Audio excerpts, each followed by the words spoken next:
So this is thinking more in cartoon terms. We're taking those basics of portraiture and we're taking great liberties with them to create an individual type of character. So let's do another one which is quite different from this. We'll show some real variation here. So let's say that we have a character with a rather large cranium. And maybe the jaw area is shorter and wider.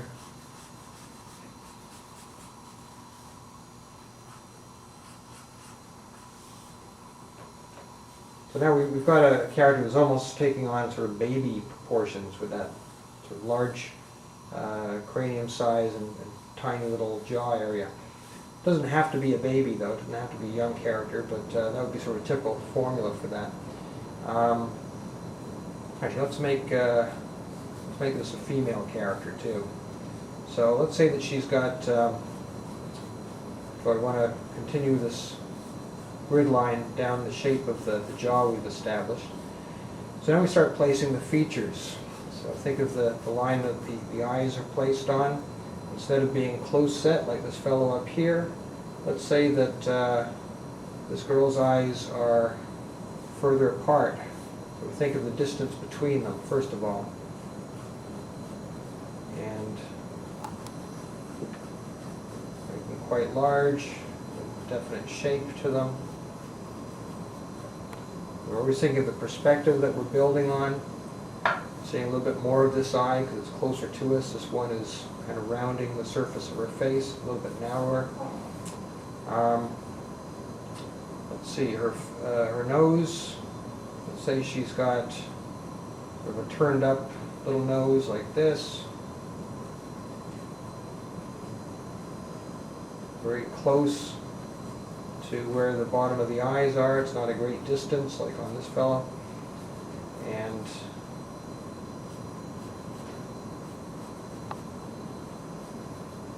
say she has a large expressive mouth.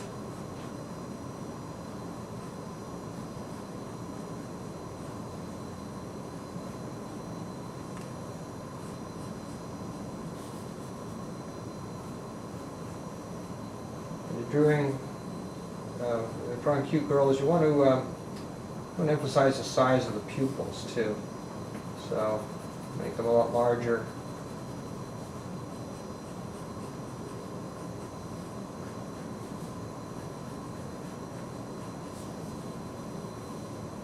Think of her eyebrows shape. Maybe they've got a definite thick and thin shape to them.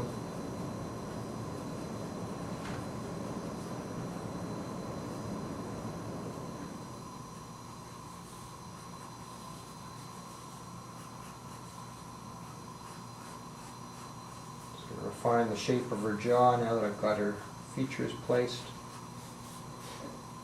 Okay, we should give this poor girl some hair.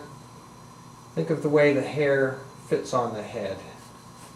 You know, maybe there's these large soft masses that are placed on the head.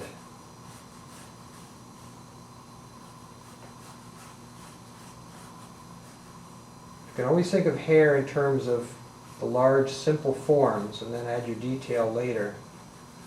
You always think of it as soft sculpture, those forms that are built onto the head like this.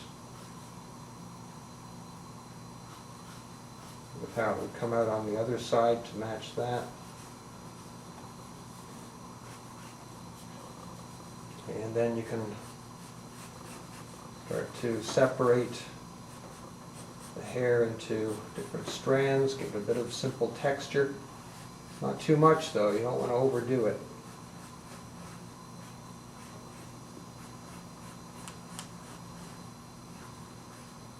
Notice how a lot of these lines that I'm drawing in the hair overlap. And that helps to show solid form rather than just showing continuous lines without any overlap. Let's give her some earrings. You can see the earring on the other side. And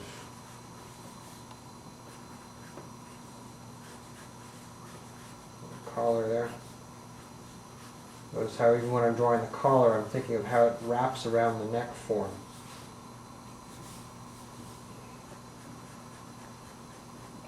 Pick up those lashes a little bit.